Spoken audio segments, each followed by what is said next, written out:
BA part third, paper second, modern word.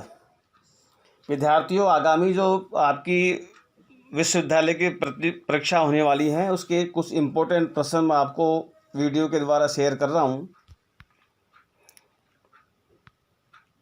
पहला प्रश्न है, पुनः जागरण शब्द से क्या अभिप्राय है? विद्यार्थियों, इसका उत्तर है नूतन अथवा पुनर्जन्म। इस शब्द का प्रयोग यूनान और रोम की प्राचीन सभ्यता के ज्ञान विज्ञान के प्रति फिर से पैदा हुई रुचि से लिया होता है। यह फ्रेंच भाषा का शब्द है। व्यवहारिक दृष्टि से मनुष्य की बौद्धिक चेतना और स्वतंत्र चिंतन शक्ति के पुनर्जन्म को पुनर्जागरण कहा जाता है। भौतिकतावाद, स्वतंत्रता की भावना, उन्नत आर्थिक विकास या आर्थिक व्यवस्था एवं राष्ट्रवाद की प्रति स्थापित किया गया आंदोलन पुनर्जागरण कहा जा सकता है। प्रश्न नंबर 2, मानवतावाद सिद्धांत से क्या तात्पर्य है? विद्यार्थियों, इसका उत्तर है पुनर्जागरण की सबसे महत्वपूर्ण विशेषता मानवतावाद का उदय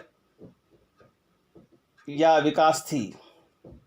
मानवतावाद का अर्थ है मानव जीवन में रुचि लेना, मानव की समस्याओं का अध्ययन करना, मानव का आदर करना, मानव जीवन के महत्व को स्वीकार करना तथा उसके जीवन को सुधारने और समृद्धि एवं उन्नत करने का प्रयास करना।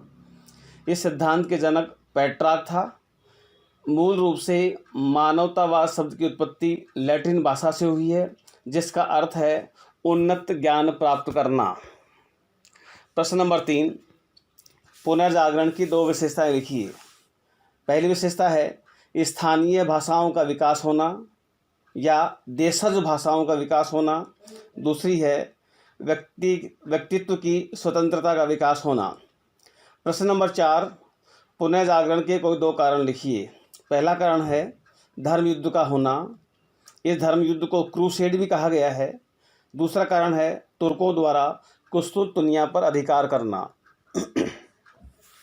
प्रश्न नंबर 5, वेरी इंपॉर्टेंट प्रश्न। डिवाइड एंड कॉमेडी नामक पुस्तक के लेखक कौन थे? उत्तर है विद्यार्थियों, इस पुस्तक का लेखक दांते था, जिन्हें पुनर्जागरण का अग्रदूत भी कहा जाता है। प्रश्न नंबर 6, मोनालिसा क्या था? उत्तर है जियो कार्ड नामक इटली के व्यक्ति की युवा पत्नी मोनालिसा का चित्र लियोनार्डो दा विंची द्वारा बनाया गया था। इस चित्र में रहस्यमयी मुस्कान, भावभंगिमा परिधान और सौंदर्य एवं प्रकृति पृष्ठभूमि के लिए प्रसिद्ध माना जाता है। प्रश्न नंबर 7, पुनर्जागरण के 2 परिणाम लिखिए।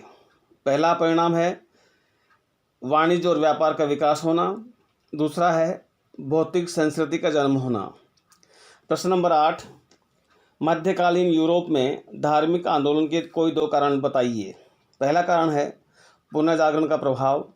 दूसरा है चर्च की आंतरिक कमजोरियाँ। प्रश्न नंबर 2, लोलार्ड्स किसे कहा जाता है? विद्यार्थियों, इसका उत्तर है वाइक्लिफ के सिद्धांतों को मानने वाले अनुयायियों को लोलार्ड्स कहा जाता है। प्रश्न नंबर 10, मूर्खता की प्रशंसा के लेखक कौन थे? उत्तर है इरेस्मस। प्रश्न नंबर 11, पोप और राजाओं के मध्य विवाद का प्रमुख कारण क्या था? उत्तर है पोप के असीमित अधिकारों का होना। प्रश्न नंबर 12, धार्मिक सुधार आंदोलन का तत्कालीन कारण क्या था? विद्यार्थियों, इसका उत्तर है इंडल्जेंस अथवा पाप विमोचन पत्र की बिक्री करना, जो कि पोप के द्वारा यह पत्र बेचा जाता था। प्रश्न नंबर 13, धर्म सुधार आंदोलन के 2 परिणाम लिखिए। उत्तर है विद्यार्थियों ईसाई धर्म की एकता समाप्त होना। दूसरा है राजाओं की शक्ति में वृद्धि होना। प्रश्न नंबर 14 है अमेरिका में प्रथम विकसित बस्ती का नाम क्या था? उत्तर है जेम्स टाउन। प्रश्न नंबर 15, अमेरिकी राजक्रांति के 2 कारण लिखिए। उत्तर है, पहला उत्तर कारण है उपनिवेशों में इंग्लैंड के प्रति प्रेम का अभाव होना। दूसरा है उपनिवेशों में स्वतंत्रता की भावना का विकास होना। प्रश्न नंबर 16, शुगर एक्ट क्या था? 1764 में इंग्लैंड के व्यापारियों ने शीरा और उसके उत्पादन, शक्कर आदि पर डच उपनिवेशों से मंगाते थे, जो प्राय सस्ता पड़ता था। उस पर आयात कर भी नहीं था, परंतु शुगर एक्ट के अंतर्गत इंग्लैंड ने इन देशों से आने वाली चीज़ों को बंद कर दिया। इसे शुगर एक्ट का नाम दिया गया। प्रश्न नंबर 17, सप्तवर्षीय युद्ध किनके बीच हुआ? विद्यार्थियों, यह युद्ध 1756 से 1763 ईस्वी के मध्य तक फ्रांस और इंग्लैंड के मध्य लड़ा गया। इस युद्ध का प्रभाव विश्व के लगभग सभी देशों पर पड़ा था। प्रश्न नंबर 18, बोस्टन टी पार्टी से क्या तात्पर्य था? उत्तर है इसका, 1773 ईस्वी में टाउनशेंड द्वारा लगाए गए कर हटा लिए गए थे। केवल चाय पर कर लगाया गया था। राष्ट्रवादी अमेरिकी लोग चाहते थे कि चाय पर लगाया गया कर भी समाप्त किया जाए। इसलिए 16 दिसंबर 1773 को बोस्टन बंदरगाह पर चाय की पेटियों को समुद्र में फेंक दिया गया। इस घटना को बोस्टन टी पार्टी के नाम से जाना जाता है। प्रश्न नंबर 9, करेंसी एक्ट से क्या तात्पर्य है? करेंसी एक्ट के द्वारा अमेरिकी उपनिवेशों में दूसरे देशों के साथ प्रचलित हुंडी तथा कागज़ की मुद्रा पर रोक लगाना था। करेंसी कानून द्वारा अमेरिका में केवल अंग्रेजी मुद्रा का प्रयोग करने को बाध्य किया गया। इंग्लैंड के व्यापार एवं लाभ में वृद्धि हो सके, इस प्रकार की योजना को करेंसी एक्ट का नाम दिया गया। प्रश्न नंबर 20, अमेरिका का स्वतंत्रता दिवस कब मनाया जाता है? उत्तर है इसका, 4 जुलाई 1776 को अमेरिका को स्वतंत्र घोषित कर दिया गया था। अतः 4 जुलाई अमेरिका का स्वतंत्र दिवस मनाया जाता है। प्रश्न नंबर 21, अमेरिका में शीघ्र ही उपनिवेश बसने का प्रमुख कारण क्या था? पहला कारण है अमेरिका की धार्मिक स्वतंत्रता। दूसरा है अमेरिका में समान आर्थिक अधिकार का होना। प्रश्न नंबर 22, फ्रांस में मध्यकाल में किस वंश का अधिकार था? उत्तर है बूर्बो वंश। प्रश्न नंबर 23, यूरोप का बौद्धिक देवता किसे कहा जाता है? विद्यार्थियों, इसका उत्तर है वाल्टेयर। प्रश्न नंबर 24, मैं चूहों की अपेक्षा एक सिंह द्वारा शासित होना पसंद करता हूँ नामक वाक्य किसका था? उत्तर है इसका वाल्टेयर। प्रश्न नंबर 25, मैं ही राज्य हूँ नामक वाक्य किस राजा का था? विद्यार्थियों, यह वाक्य सम्राट लुई 16वें का था।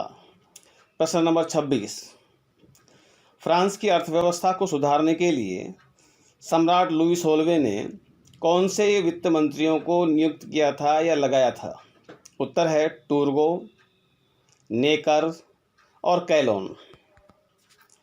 प्रश्न नंबर 27, फ्रांस की राज्य क्रांति के 2 कारण लिखिए। पहला कारण है फ्रांस की दोषपूर्ण शासन व्यवस्था। दूसरा है फ्रांस में सामाजिक असमानता का होना। प्रश्न नंबर 28, राष्ट्र की समाधि किस राजा के शासनकाल को कहा जाता है? उत्तर है फ्रांस के सम्राट लुई 16वें को। प्रश्न नंबर 29, बुजुर्वा शब्द से क्या तात्पर्य है? विद्यार्थियों, मध्यकाल में यूरोप के मध्यम वर्ग को बुजुर्वा वर्ग कहा जाता था।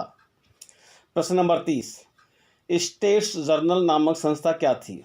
उत्तर, स्टेट्स जर्नल फ्रेंच शब्द का अंग्रेजी रूपांतर है।